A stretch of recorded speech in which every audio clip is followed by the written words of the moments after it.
Autobiographie du professeur particulier en langue. Je suis Randy, le professeur particulier en langue. Je suis né le 14 novembre à 22h30 en plein hiver dans une petite ville des montagnes rocheuses d'environ 900 000 habitants. J'ai été un enfant unique pendant un temps, puis mon frère Brian est né 18 mois plus tard. Il n'a pas été le dernier car ensuite sont venus 6 sœurs et 4 frères, ce qui a fait un total de 12 enfants. Nous avons vécu dans une ville du nom de Bountiful jusqu'à mes 9 ou 10 ans et ensuite nous avons déménagé pour West Bountiful à l'ouest. À 19 ans, j'ai déménagé pour Sao Paulo au Brésil. J'y suis resté 23 mois et ensuite je suis retourné chez mes parents pour une courte période. J'adore ma famille mais mon père et moi avons du mal à nous entendre. Il voulait que je sois rentré tous les soirs à 22h et j'ai eu un mal de chien à lui faire entendre raison. Plus tard, j'ai déménagé pour Salt Lake City. Un jour, j'ai vu une fille magnifique entrer dans l'église et je me suis renseigné auprès de Helio, un ami brésilien, pour savoir qui elle était. Il n'en savait rien, mais ce jour-là, j'ai su que j'avais rencontré celle qui serait ma femme plus tard, Laura. L'année suivante, nous étions mariés et un an après, notre fils Oscar était né. Il a maintenant 20 ans. Durant ces années, j'ai passé mon diplôme d'informatique aux États-Unis au Salt Lake Community College, SLCC, en 93, puis j'ai obtenu mon diplôme d'ingénieur en électricité à l'université Weber. Malheureusement, Laura est décédée des suites d'un cancer. Elle avait 42 ans. Je suis alors parti au Brésil et à la fin de l'année, j'avais rencontré une nouvelle femme. Nous nous sommes mariés et Moroni est né 3 ans plus tard. Notre mariage n'a cependant pas duré. J'ai commencé ma vie professionnelle en travaillant pour la société de construction de mon père. Je faisais le ménage au siège et aux entrepôts après un incendie. Pendant ce temps, je manipulais des pelleteuses et autres rétrocaveuses, des bulldozers et quand j'ai eu mon permis, des camions, camions-bennes et j'ai appris le métier de constructeur. Franchement, ça ne m'a pas plu. Toute cette poussière, ce bruit, la saleté. J'ai donc décidé de changer de profession. J'avais eu l'occasion de travailler à la cafétéria de l'école où j'étais inscrit en échange de mon déjeuner. C'était bien parce que j'aimais vraiment beaucoup manger. J'ai donc décroché un boulot à mi-temps dans plusieurs cafétérias d'école du coin. C'était beaucoup plus propre et il y avait plein de nourriture.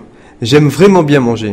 À 19 ans, je suis reparti pour le Brésil et quand je suis revenu, j'ai fait des études d'infirmier et ensuite d'ingénieur en électricité. Quand je suis parti au Brésil, j'ai réalisé le défaut majeur de leur système éducatif, l'anglais. C'était terrible d'écouter les gens parler anglais, surtout ceux qui vous juraient qu'ils connaissaient la langue. J'ai pensé qu'un jour je retournerai au Brésil pour enseigner l'anglais.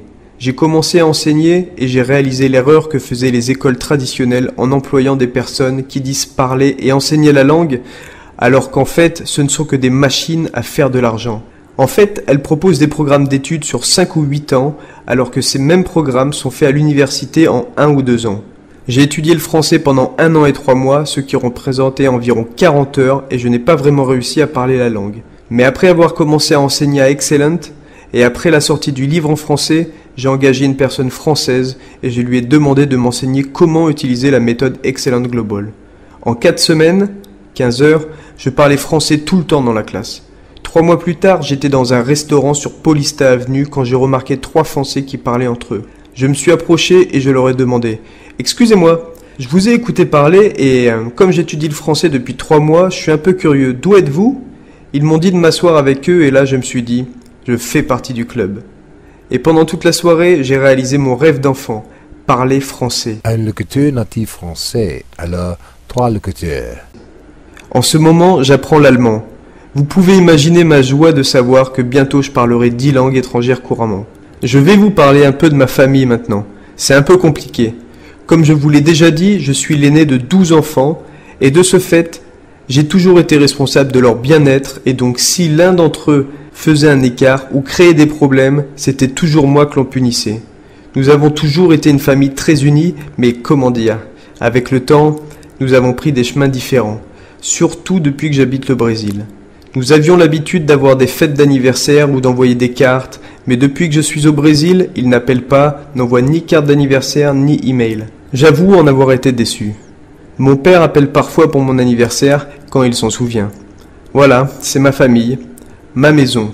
J'ai le sentiment de n'avoir eu qu'une seule maison dans ma vie entière. Ma première maison était avec mes parents, bien sûr, ou devrais-je dire, la maison de mon père. Il nous a toujours bien fait comprendre que la maison lui appartenait et que, de ce fait, ceux qui vivaient sous son toit devaient obéir à ses règles. Il était très sévère. Quand je me suis marié à 25 ans, ma femme et moi avons d'abord habité un duplex et ensuite nous avons recherché une maison que nous pourrions faire nôtre. Nous sommes restés dans notre maison environ 7 ou 8 ans jusqu'à ce que ma femme décède du cancer. Ce fut probablement ma seule maison.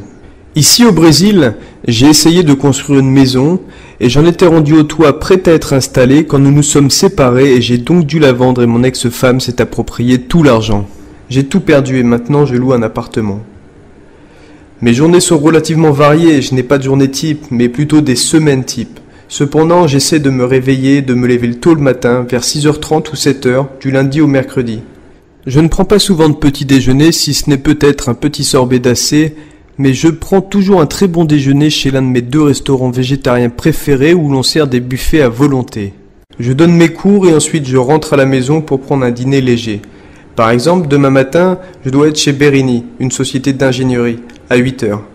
Je vais donc me lever vers 7h, prendre une douche et trouver un taxi pour me rendre là-bas. Ensuite, je m'arrêterai dans un café pour prendre un sorbet d'AC. Ensuite, j'ai un autre cours au siège. J'ai 15 minutes de marche pour m'y rendre et je pourrai m'arrêter au cybercafé où je pourrai lire mes emails et faire différentes choses par ordinateur. Mon cours suivant commence à midi pile jusqu'à 14h. J'irai dans un restaurant du voisinage, Item Bibi. Après déjeuner, direction le cybercafé à nouveau pour continuer mon travail administratif pour retourner ensuite au siège de l'IO pour d'autres cours jusqu'à 20h30. Pour rentrer à la maison, j'aurai le choix entre un trajet en bus avec 2 changements ou un autre avec 2 ou 3 changements. En arrivant à la maison, je prendrai mon dîner et j'irai me coucher car mardi matin, il faut que je sois chez mon client à Pinheiros à 7h30. Bountiful. Bountiful se situe en Utah et est dans le livre mormon une des villes américaines les plus anciennes. Bountiful a été créé peu de temps après l'arrivée des pionniers LDS dans la vallée de Salt Lake en 1847.